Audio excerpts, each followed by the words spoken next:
एक चीज बताइए, क्योंकि देश हमारा डेमोक्रेसी लोकतंत्र है ना, तो यहाँ पर पार्लियामेंट्री डेमोक्रेसी चलती है, तो ये चीज तो पार्लियामेंट में को डिसाइड नहीं करना चाहिए, क्योंकि जो जनप्रतिनिधि हैं उनको तो आपस में तय करना पड़ेगा। आखिरकार कोर्ट कब तक इन सब चीजों में इंटरफेयर करती रहेंगी? देखिए अमित, ये आपने बहुत महत्वपूर्ण प्रश्न पूछा।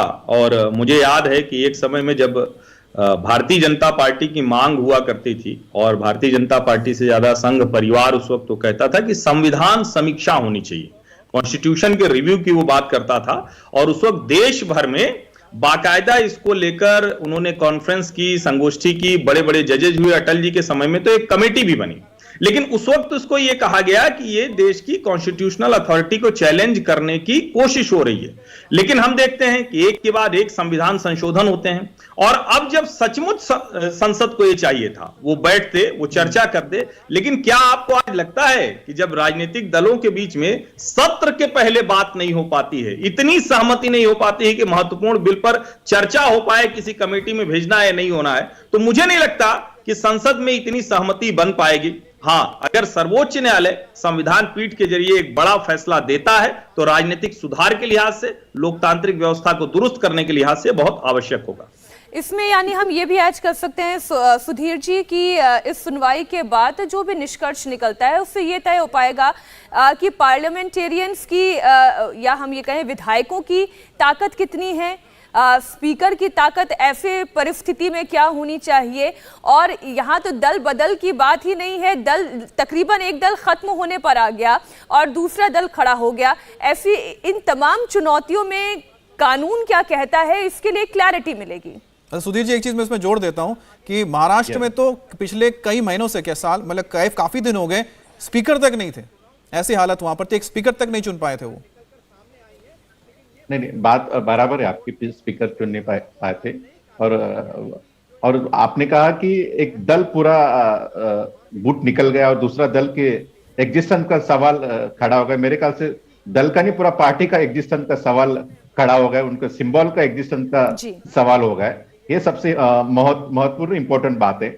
इस सबसे देखते हुए एक क्लैरिटी जो सब इश्यूज में रहती है, जैसे देखो इंदिरा गांधी के समय में आयाराम गयाराम चल रहा था, उस टाइम में ये बगावत काफी हो रही थी, तो उस टाइम में एंटी डिफेक्शन लॉ लाया गया था कि जो गुड्स है वो बहुत ही, सरकार हरियाणा में सरकार बदली थी उस टाइम में, बदलती है और सरकार चेंज करती है, उसमें काफी हॉर्स ट्रेडिंग होती थी, काफी सारी चीजें होती थी। वो सब चीजों को बंद करने के लिए जो इंडिपेंडेंट एमएलए और एमपी है उनको एक व्हिप जारी करने का ऑर्डर उस टाइम पे ये किया कि जो भी कुछ आदमी व्हिप को अगेंस्ट जाएगा तो उसको एंटी डिफेक्शन लॉ में उसको डिस्क्वालीफाई कर सकते हैं। तो एक बेसिकली जो लॉ लाया गया था उस टाइम में, इंपॉर्टेंट चीज ये है कि ये बगावत ना हो, पार्टी के खिलाफ बगावत ना हो, किसी की सरकार ज्यादा पैमाने में हार्स ट्रेडिंग करके गिराई नहीं जाए, इसलिए तो ये लॉ लाया गया था। इसमें काफी बाद में संशोधन भी हुआ, लेकिन इसके बाद में एक जिस तरीके से महाराष्ट्र की राजनीति है, कर्नाटक की राजनीति है, मध्य प्रदेश की राजनीति है, गोवा में तो अपने को हर साल देखने को मिलता है राजनीति है, तो इसके वजह से ये एंटी डिफेक्शन लॉ का मिसयूज भी काफी, जो लूप होल्स है उसमें लूप होल्स का यूज करके मिसयूज भी काफी हो रहा है। इसलिए ये मिसयूज और उसके जो ठीक है सर, मिसयूज की बात करें हर्ष जी, सर एक चीज हमें बताइएगा कि जो हम ये देख रहे हैं लगातार इतने सालों से कि जैसे कि आपने नाम ही लिया था, शरद पवार ने अपनी अलग पार्टी बना ली, कांग्रेस से अलग हो गए, इसी तरह से कितने सारे ऐसे, ममता बनर्जी ने अपनी एक अलग पार्टी बना ली, सब एक ही पार्टी से निकल कर अलग पार्टियां बनी है। तो जब ये सामने रखा हुआ है तो ये तो हर विधायक के मन में होगा ना कि जब आपके पास, अमित कहना चाह रहे हैं कि अब शिवसेना से निकलकर एक अलग पार्टी बन गई है, या शिवसेना का सिंबल और शिवसेना वो एकनाथ शिंदे गुट के पास चला जाए। अच्छा, दूसरी बात तो फिर इस पे भी तो रोक लगाना पड़ेगा ना कि भाई एक से ज्यादा पार्टी मत बनाइए, 2-3 पार्टी रख दीजिए।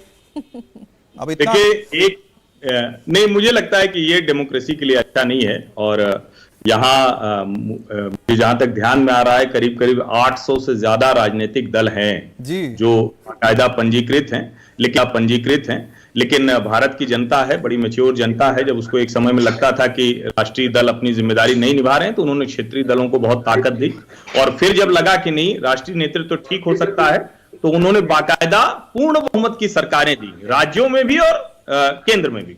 यहां मुझे लगता है कि दरअसल लोकतंत्र के बुनियादी प्रश्न पर जाना पड़ेगा, और वो बुनियादी प्रश्न ये है कि क्या दुनिया के अलग अलग देशों में व्हिप जैसी चीज है क्या?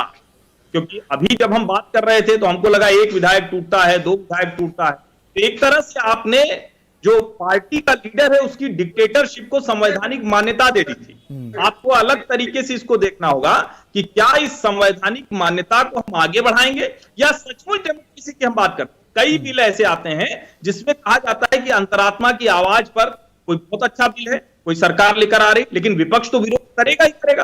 क्या उसके सांसद, उसके विधायक वो पार्लियामेंटेरियन की तरह अंतरात्मा की आवाज जैसी कोई चीज रह नहीं गई है, इसलिए हर बार कोर्ट का मुंह देखना पड़ता है और इस बार इसलिए कॉन्स्टिट्यूशन बेंच की बात कह दी गई है।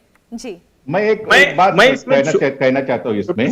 देखो अभी सुप्रीम कोर्ट में मैटर सब जुडिस है। अभी एकनाथ शिंदे के ऊपर जो हैंगिंग सोर्ड बोलते हैं अपन, तो डिस्क्वालिफिकेशन उनके जो एमएलए थे उनके ऊपर रहेगी, उद्धव ठाकरे के एमएलए के ऊपर भी रहेगी। इसलिए मैंने फिर शुरू में कहा था कि एक फौरी राहत है एंड वेट एंड वॉच की ही स्थिति है, हमें वहीं तक इसको रखना होगा। इंडिया टीवी हर वक्त हर जगह डाउनलोड करने के लिए सर्च करें India TV news Google play store या ऐप स्टोर पर।